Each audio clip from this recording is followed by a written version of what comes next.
इस बार मैया रानी घोड़े पर सवार होके आने वाली है और जब जब माता घोड़े पर आती है तब तब दुखियों के दुख मिट जाते हैं, निर्धन धनवान और कर्जवानों के कर्ज उतर जाते हैं। इस बार की नवरात्रि बड़ी ज्यादा ही खास और विशेष बताई जा रही है। हर कोई इस बार सुखी होने वाला है क्योंकि इस बार की नवरात्रि में ऐसे संयोग बन रहे हैं जो केवल 100 साल में ही एक बार बनते हैं। ओम नमः शिवाय। नवरात्रि के शुभ अवसर पर जय गुरुदेव नमो नमः। गुरुदेव भगवान की सदा ही जय हो। दोस्तों, नवरात्रि के शुभ अवसर पर कोई अभागा ही होगा जो माता रानी की कृपा पाने के लिए इस वीडियो को नहीं देखेगा। आज की जानकारी लाखों करोड़ों खर्चने पर भी नहीं मिलेगी। हमारे हिंदू धर्म में देवी माता रानी के अनेक स्वरूप कहे गए हैं, जिसमें वृक्षों को भी मां देवी के स्वरूप कहा जाता है। तो आज मैं आप लोगों को ऐसे वृक्षों के बारे में बताऊंगा जिनको नवरात्रि में छूना बेहद शुभकारी बताया गया है। नवरात्रि में इनको छूने से शत्रु दोष, कर्ज दोष, गरीबी दोष सब समाप्त होते। नवरात्रि के पावन पर्व चल रहे हैं। नवरात्रि के पावन पर्व में कुछ ऐसे वृक्ष हैं जो कि देव वृक्ष कहे गए हैं, देवी वृक्ष कहे गए हैं। ये देवी के स्वरूप होते हैं, माता काली के स्वरूप होते हैं और हमारे धर्म में पेड़ पौधे को देवी देवता मान करके हम इनकी पूजा करते हैं और हमें पूजा भी जरूर करनी चाहिए। साइंस भी कहता है पेड़ पौधे मनुष्यों को फ्री में प्राण वायु प्रदान करते हैं और पेड़ पौधे हमें ऑक्सीजन देते हैं और हमारे जो कार्बन डाइऑक्साइड होता है उसे ग्रहण करके सभी प्रकार के जितने भी नकारात्मक चीज होते हैं उसे अपने अंदर में स्वयं सोख लेता है और हमें ताज प्रदान करते हैं। तो पेड़ पौधे स्वयं तेज धूप में तपता है लेकिन मनुष्य को शीतल छाया प्रदान करता है। तो नवरात्रि के समय में कुछ ऐसे पेड़ पौधे हमारे धर्मशास्त्र में कहे गए हैं जिनको छूने मात्र से व्यक्ति के बंद किस्मत के ताले खुल जाते हैं, व्यक्ति का सौभाग्य चमक जाता है। हमारे शास्त्रों में पेड़ पौधों को बहुत ही गुणकारी कहा जाता है क्योंकि इनमें साक्षात देवता होते हैं। अनेक बीमारी का उपचार पेड़ पौधों में ही छुपा है, जड़ी बूटी में ही छुपा है। और भगवान श्री कृष्ण ने गीता में स्वयं कहा है कि वृक्षों में मैं पीपल का वृक्ष हूं। पीपल के वृक्ष को वृक्षों का राजा कहा जाता है। इसीलिए कृष्ण भगवान ने कहा पत्ता पत्ता मैं ही हूं, क्योंकि पीपल वृक्ष की जो आयु होती है सबसे ज्यादा होती है, सबसे अत्यधिक होती है। पीपल वृक्ष सर्वशक्तिमान होता है, पूजा पाठ में अत्यधिक इसका महत्व होता है। दोस्तों, इसीलिए भगवान श्री कृष्ण ने गीता में स्वयं कहा है कि मैं वृक्षों में पीपल का वृक्ष हूं। तो चलिए, आज मैं आप लोगों को नवरात्रि के समय में छुए जाने वाले वृक्ष के बारे में बताऊंगा। तो जय माता दी अवश्य लिख दीजिए कमेंट में। दोस्तों, हमारे धर्मशास्त्र में अनेक ऐसे वृक्ष हैं जो कल्याणकारी होते हैं, मंगलकारी होते हैं। अगर इस वृक्ष को छू लेते हैं तो आपकी सभी प्रकार की परेशानी है, सभी प्रकार के कष्ट हैं, यह सब समाप्त हो जाते हैं। खास करके नवरात्रि के समय में इसका असर कई लाख गुना होता है। नवरात्रि के समय को शक्ति का पर्व कहा जाता है। शक्ति पर्व क्यों कहा जाता है? क्योंकि इस समय अचेत जो वस्तु होती हैं वो भी चेतना युक्त हो जाती है। अर्थात इस समय जो शक्ति हमारे धरती लोक में आ जाती है, नौ दुर्गा को क्या बोल सकते हैं? हम शक्ति बोल सकते हैं। तो माता रानी इस धरा पर आती है, इस पृथ्वी लोक पर आती है, तो जितने भी पेड़ पौधे हैं, जीव जंतु हैं, चल अचल सभी प्रकार के जो वस्तु हैं, यह सब में प्राण आ जाते हैं, न सब में शक्ति निहित हो जाती है, जागृत हो जाती है। तो इस समय कोई भी पेड़ पौधे को जाकर के छू दे, खास करके देवी स्वरूप कहे गए जो पेड़ पौधे होते हैं, जाकर के आप इसे छू करके आते हैं तो आपके जीवन की परेशानी है, दुख है, तकलीफ है, कष्ट है, रोग है, बीमारी है, कलह है, क्लेश है, जीवन में चल रही बहुत बड़ी समस्या है, सब समस्या समाप्त हो जाती है। काल सर्प दोष, मंगल दोष, शनि दोष, राहु दोष तत्काल अपना असर दिखाती है और सब दोष खत्म हो जाते हैं। दोस्तों, आज मैं आप लोगों को 3 पौधों के बारे में बताऊंगा और यह तीनों पौधे देव वृक्ष कहे जाते हैं। वीडियो को ध्यान से देखना। अगर आज की वीडियो मिस कर दी तो फिर सारी जिंदगी आपको पछताना पड़ेगा, क्योंकि नवरात्रि ही एक ऐसा पर्व होता है, एक ऐसा समय होता है, केवल 9 दिनों के भीतर में आपको लंबी पूजा पाठ करने की जरूरत नहीं पड़ती। केवल 9 दिनों के भीतर में ही आप अपनी समस्या को, आप अपनी गरीबी को स्वयं अपनी आंखों से समाप्त होते हुए देख सकते हैं।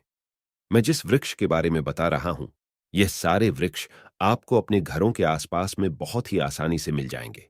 दोस्तों, वीडियो में आगे बढ़ने से पहले, जानकारी बताने से पहले अभी तक कमेंट बॉक्स में जय माता दी नहीं लिखे हैं तो जय माता दी जरूर लिखना। जब आप हमारे कमेंट बॉक्स में जय माता दी लिखते हैं तो हमें काफी हर्ष होता है, काफी उल्लास होता है। आप हमारी वीडियो को लाइक करते हैं तो हमारा मनोबल बढ़ता है और आप सभी लोगों के लिए इस प्रकार ज्ञान भरी जो अच्छी अच्छी जानकारी होती हैं आप सभी लोगों के लिए लेकर के आते हैं। तो अगर आप इस प्रकार की जानकारी में इंटरेस्ट रखते हैं तो स्पिरिचुअल ट्री चैनल को अगर सपोर्ट करना चाहते हैं तो आप हमारे चैनल को सब्सक्राइब कर हमारा सपोर्ट जरूर करें। दोस्तों, मेरे जो उपाय होते हैं आप लोगों को मैं सरल से सरल आसान उपाय बताता हूं जो भी हमारे गुरुदेव ने हमें सिखाया है। जो उपाय बहुत ही सरल होते हैं, बहुत ही आसान होते हैं और ये राम बाण की तरह काम करते हैं। जिस प्रकार प्रभु राम के जो बाण होते हैं अछुंग होते हैं, उसी प्रकार मेरे वीडियो में बताए गए जो उपाय होते हैं अचूक होते हैं, कभी भी प्रभावहीन नहीं होते हैं। तो वीडियो को ध्यान से देखना। कौन से ऐसे 3 वृक्ष हैं जिसे हमें छूकर के नवरात्रि के समय में जरूर आना चाहिए। एक खास बात सभी दर्शकों को बताना चाहूंगा। नवरात्रि के समय में जितना ज्यादा हो सके देव वृक्ष की पूजा जरूर करना। दोस्तों, देव वृक्ष में कई प्रकार के वृक्ष होते हैं। चलिए मैं आप लोगों को बताना चाहूंगा कौन से वृक्ष को छूने से हमारी गरीबी मिटती है। पहला जो वृक्ष है बेल का वृक्ष। जो बेल का वृक्ष है यह वृक्ष माता पार्वती के पसीने से उत्पन्न हुआ है। स्कंद पुराण के अनुसार जो माता पार्वती हैं यह देवी स्वरूप कही गई हैं, अर्थात ये 9 दुर्गा के स्वरूप कही गई हैं। तो स्कंद पुराण की कथा में कहा गया है जो बेल का वृक्ष है माता पार्वती के पसीने से उत्पन्न हुआ है। इसकी डाली में पार्वती, जड़ में ब्रह्म, तने में विष्णु एवं समस्त जो हिस्से हैं उसमें भगवान शंकर जी बसते हैं। संध्या काल में शिव मंदिर के समीप या 9 दुर्गा मंदिर के समीप जो बेल के वृक्ष हैं इसके नीचे में घी का दीपक जलाने से व्यक्ति धनवान, गुणवान एवं पराक्रमी बनता है। व्यक्ति के सभी प्रकार के मनोरथ की पूर्ति होती है। हमारे धर्मशास्त्र यह भी कहते हैं नवरात्रि के समय में अगर कोई भी व्यक्ति, जी हां, नवरात्रि के समय में अगर कोई भी व्यक्ति बेल के वृक्ष को माता 9 दुर्गा का ध्यान करते हुए 7 बार छू करके आ जाते हैं तो ऐसे व्यक्ति की तत्काल, अगर उपवास व्रत रखा है, ध्यान से सुनिएगा, जो लोग उपवास व्रत रखे हैं ऐसे व्यक्ति की थकान, सुस्ती तत्काल चली जाती है। ध्यान से सुनिए, जो व्यक्ति उपवास रखे हैं, व्रत रखे हैं, ऐसे व्यक्ति को नवरात्रि के समय में जितना ज्यादा हो सके संध्याकाल में बेल के वृक्ष को जरूर छूना चाहिए। केवल आप ज्यादा नहीं छू सकते तो 7 बार छू करके जरूर आ जाना और बेल वृक्ष के नीचे में घी का दीपक जरूर जला देना। दोस्तों, घी का दीपक जलाते हैं तो इसके क्या फायदे मिलते हैं यह भी इस वीडियो में बताऊंगा। मैं सारी जानकारी इस वीडियो में विस्तार से बता रहा हूं, इसलिए आज की वीडियो थोड़ी बड़ी बन सकती है। हो सकता है 15 मिनट की वीडियो बन जाए, लेकिन अपना पूरा समय जरूर देना, क्योंकि जब हम उपवास व्रत रखते हैं तो हमारे शरीर में काफी थकान आ जाती है, हमारे शरीर में ऊर्जा की कमी होने लगती है। हालांकि हमें अध्यात्म ऊर्जा प्राप्त होती है, लेकिन हमारे शरीर में ऊर्जा की कमी होने लगती है। भोजन ना करने के कारण हमारे शरीर में ऊर्जा की कमी होती है और इस ऊर्जा को बरकरार रखने के लिए, इस ऊर्जा को प्राप्त करने के लिए हमें बेल वृक्ष को छूना चाहिए। दोस्तों, अनेक संत महात्माओं ने बेल वृक्ष के पत्ते को खा करके तपस्या की है एवं कई प्रकार की सिद्धियां हासिल की हैं। धर्मशास्त्र कहते हैं अगर नवरात्रि के समय में बेल के पत्ते खाए जाएं तो जो व्यक्ति लंबे समय से जो मंत्र के जाप कर रहे हैं सिद्धि प्राप्त नहीं हो पा रही है, फिर कुछ आप ऐसी सिद्धि को प्राप्त कर सकते हैं। जो सिद्धि आपको काफी लंबे समय से प्राप्त बेल के पत्ते खाने से वह सिद्धि जल्दी प्राप्त होती है। इसके नीचे घी का दीपक जलाने से हमें सिद्धि की प्राप्ति होती है।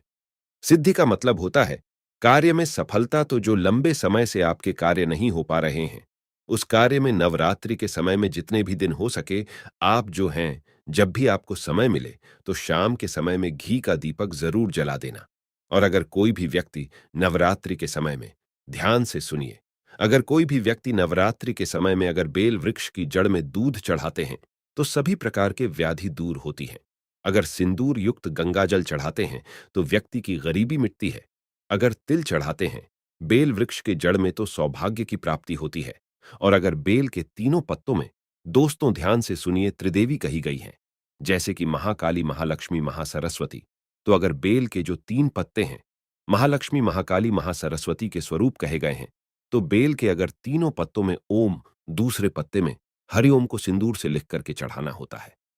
सिंदूर से लिख करके चढ़ाया जाए तो तत्काल उसी समय मनोकामना की पूर्ति होती है, कार्य में सफलता मिलती है। कोई लंबे समय से आपकी मनोकामना हो, आप चाहते हैं वह मनोकामना पूर्ण हो जाए, तो यह उपाय अवश्य करिएगा। दोस्तों, इसकी जड़ में ध्यान से सुनिए। नवरात्रि के समय में इसकी जड़ में अगर तांबे की कोई भी रिंग होती है, जिसे हम एक प्रकार के तांबे की जो धातु है, यह मंगल से जुड़ी हुई होती है, तो अगर नवरात्रि के समय में इसकी जड़ में तांबे की जो रिंग होती है, अंगूठी होती है, अगर आप 4 अंगुल खंड करके दबा करके आ जाते हैं, नवरात्रि भर इसे दबे रहने देना है। इसके बाद अगर आप पहन लेते हैं तो वह जागृत हो जाती है, क्योंकि जो बेल के वृक्ष हैं स्वयं जागृत कहे गए हैं, और नवरात्रि के समय में इसकी जो आवरा होती है, इसकी जो ऊर्जा होती है, अत्यधिक बढ़ जाती है।